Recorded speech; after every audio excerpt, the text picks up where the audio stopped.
Okay, hello and welcome everyone. Welcome to JFD Traders Tea Time with me, Darius Anucauskas.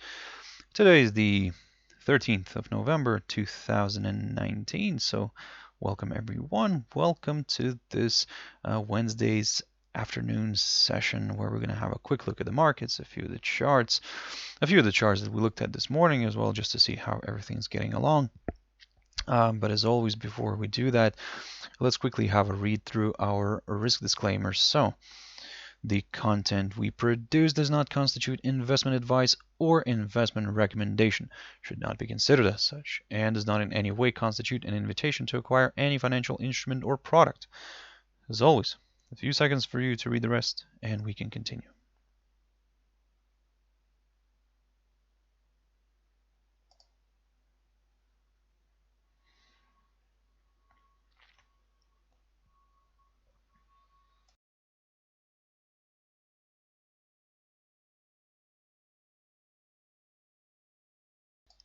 Okay, so now then, also just before we jump into the charts, quick mentioning of our JFD YouTube channel here, to which you can always subscribe to in order not to miss any of our upcoming videos, and of course our JFD Bank website, and specifically our JFD research page, which you can find if you go on jfdbank.com right here, and then on the tab on the upper page side, click on the tab research here, and it will take you to our page, which we update on a daily basis, and I believe you can find a lot of useful stuff here for yourselves, so feel free to visit us.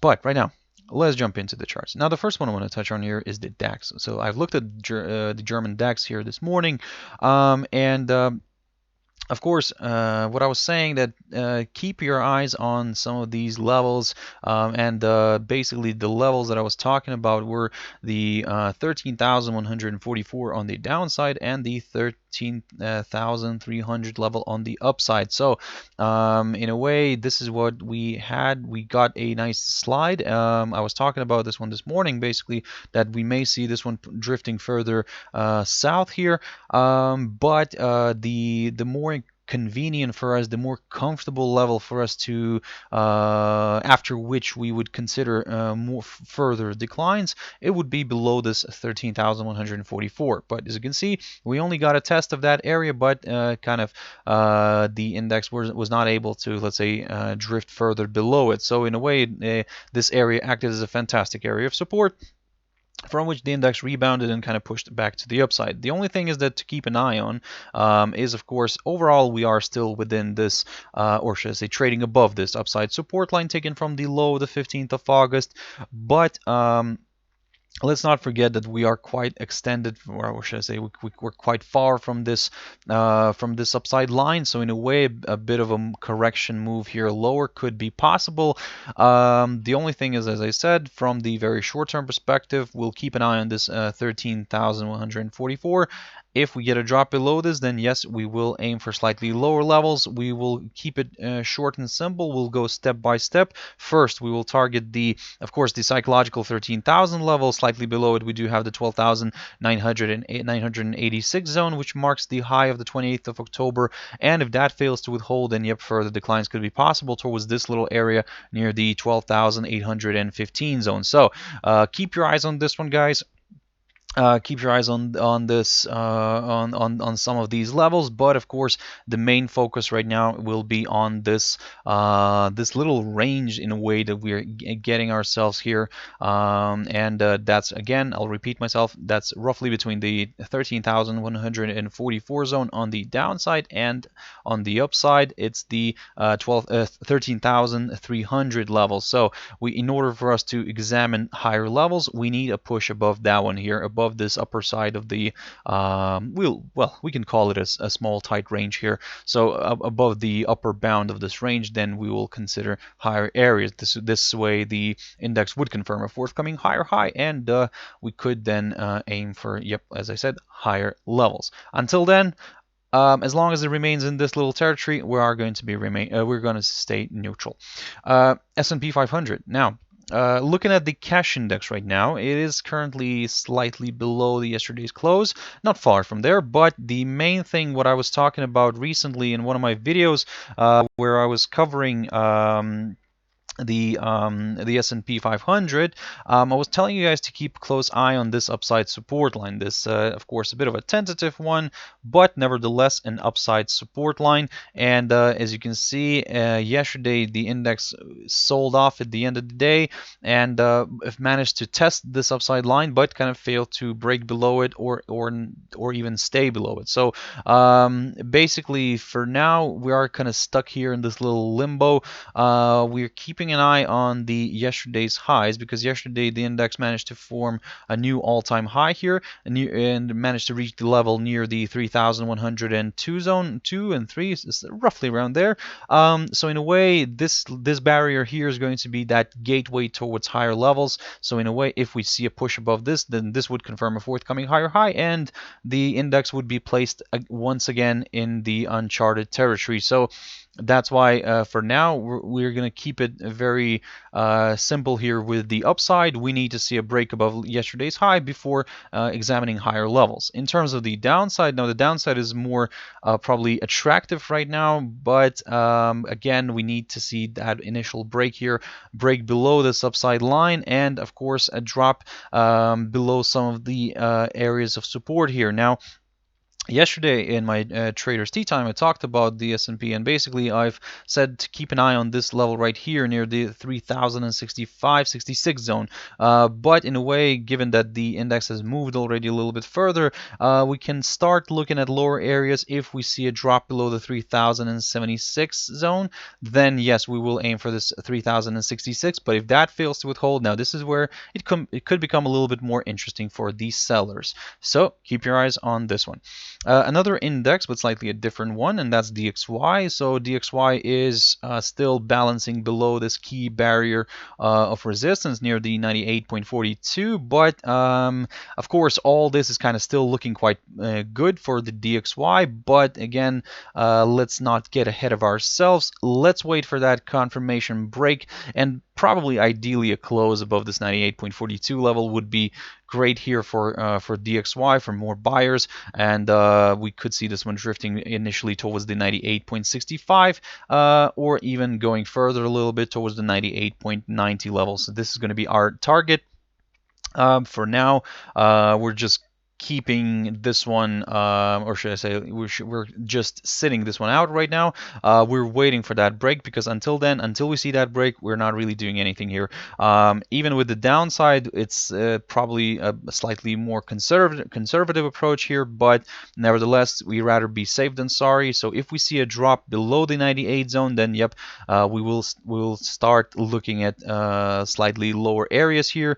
If we see a drop below the 98 zone here, then yes, the price would also be below its 200 EMA here on the 4-hour chart, and to be honest, it could be below all of its EMAs. So in a way, this could create that little bearish atmosphere, which could kind of drag the index towards the 97.47 zone here.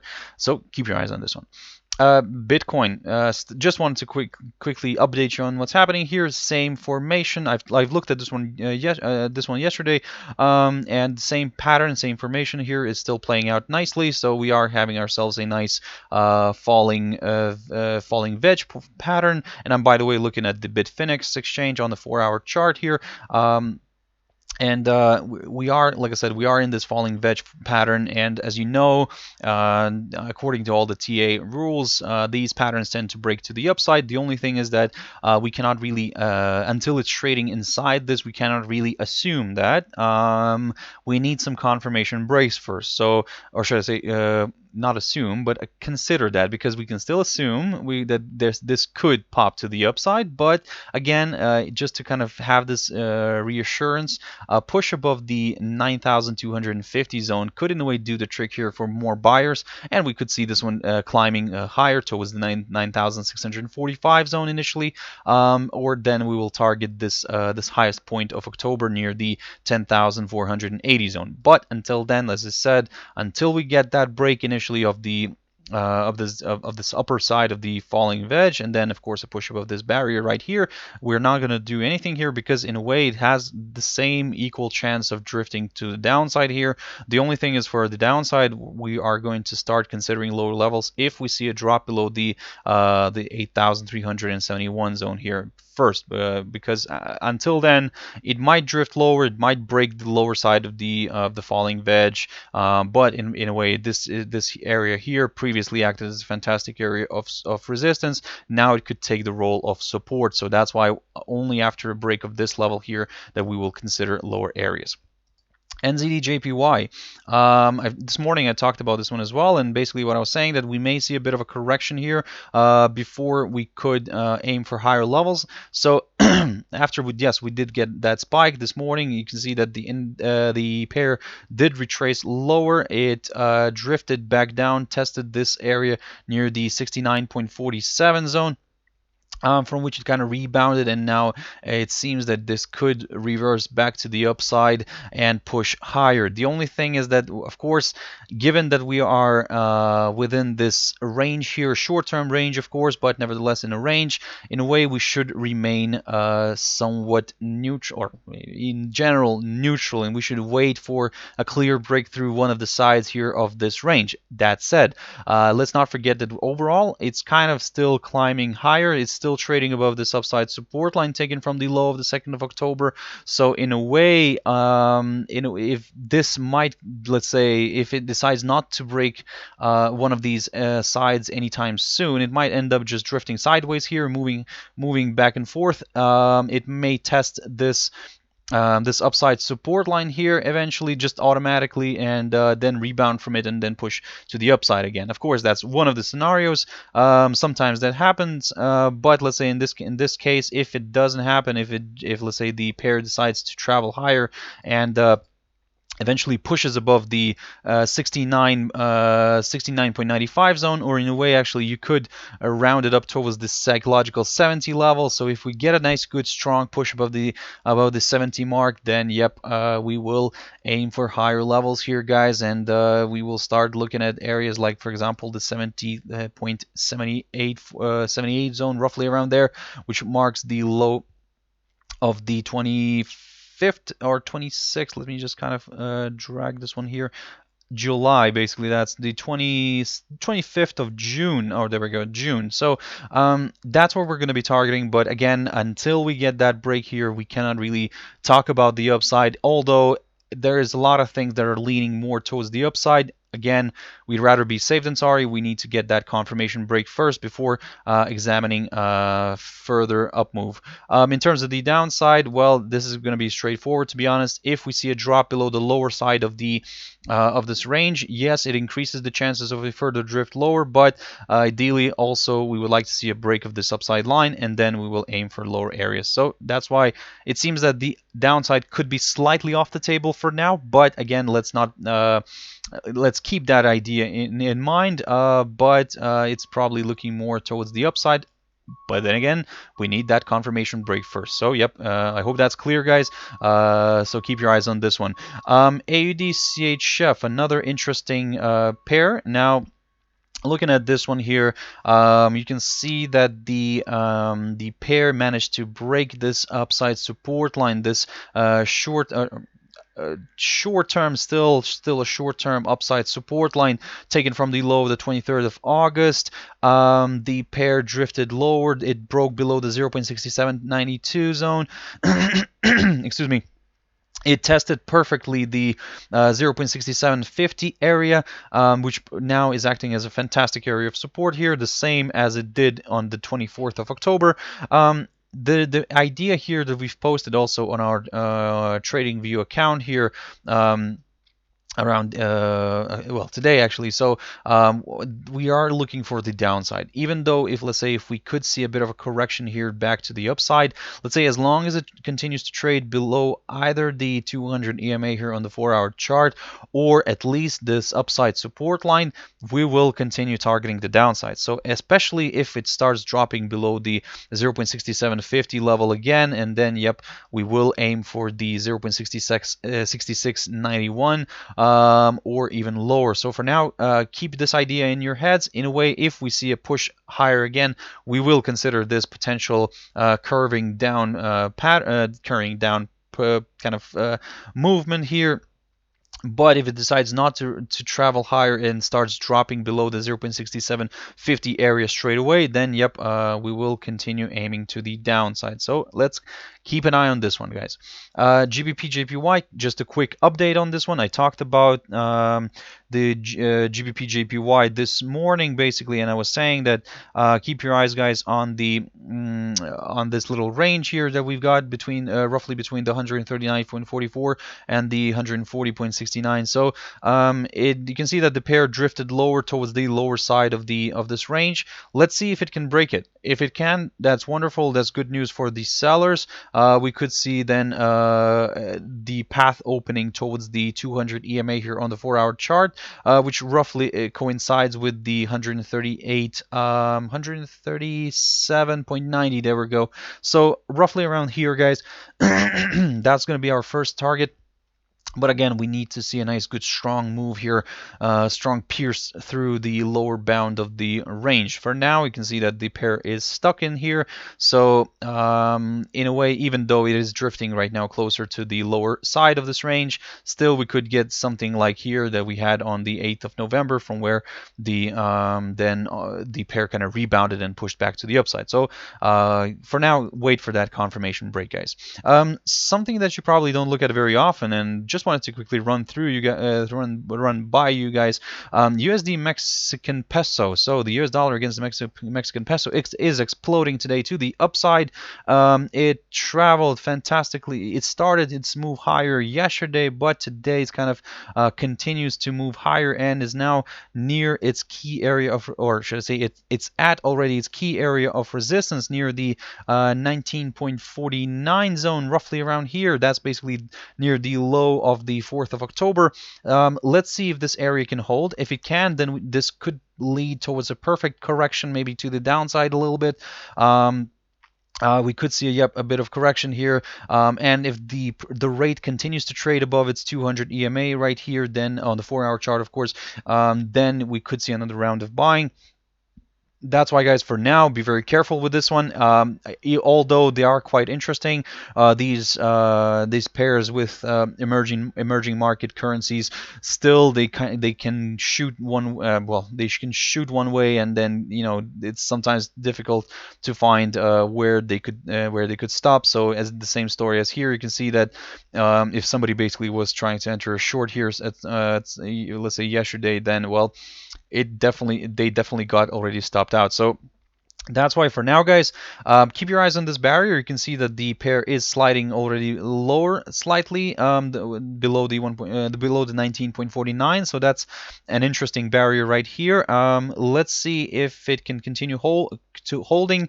If it can, then we could see a bit of a correction here back to the downside. So let's keep an eye on this one. One of the levels to watch out here could be this little pop here, this high of yesterday near the 19.3690 zone. So in a way, this could correct back down, test this area, and then reverse back to the upside. If it decides to continue its journey higher straight away today, then the next level to watch could be around the 19.64 zone. So keep your eyes on this one, guys. In terms of the downside, for us to consider lower areas on USD Mexican peso here, a drop below the 19.2590 level would be required, and then we will target the downside again.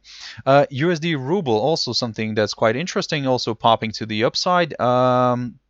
Something that we've posted as well on our JFD account here on TradingView, and something to keep an eye on if you do like trading something more exotic. So in a way, you can see that the pair is kind of drifting higher. It pushed above its 200 EMA on the 4-hour chart yesterday, so good positive news. Today it tested this 200 EMA, which acted as a fantastic area of support from which the pair blew up to the upside again. So long story short, basically, if we see the rate stalling below this 64.50 zone, roughly around here, then we could potentially consider a possible correction here to the downside. But let's not forget that we're now trading above this short-term tentative upside support line taken from the 5th of November. So in a way, we could see this one drifting a little bit lower here.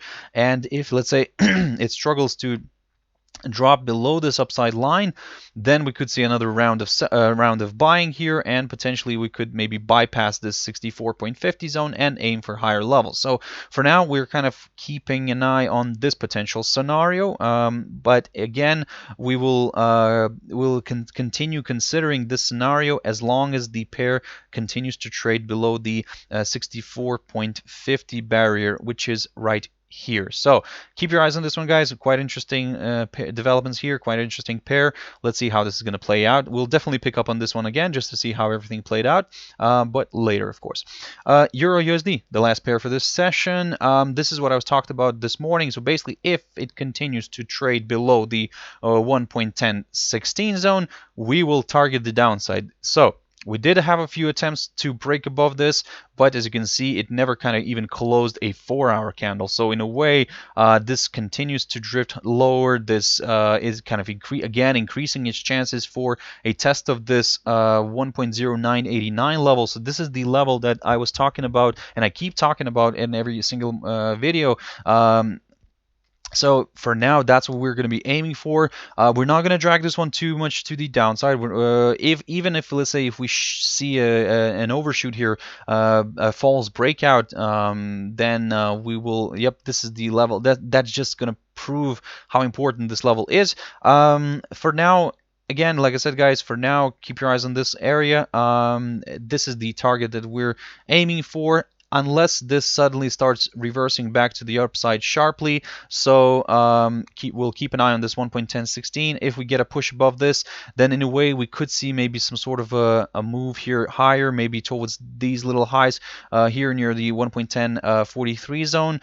But again, for now, everything's kind of leaning more towards the downside. The downside for us could be limited near the 1.0989. If we reach that level, we'll reevaluate everything again. But if this suddenly starts reversing back above the 1.1016, we will aim for the 1.1043 zone here, and then we'll take it from there. And then we'll have a look again to see what he wants to do. Maybe we'll decide to do a range, maybe something else. So for now, just we'll keep it short and simple. We'll go step by step, and we'll see how this is going to play out. And we'll pick up on this tomorrow as well, guys. Okay.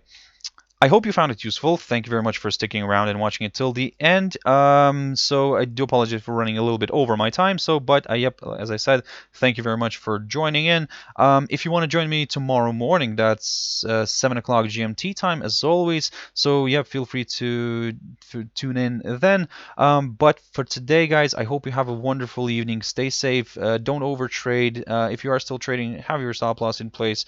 And yep, as I said, stay safe, guys. Thank you very much, and bye-bye.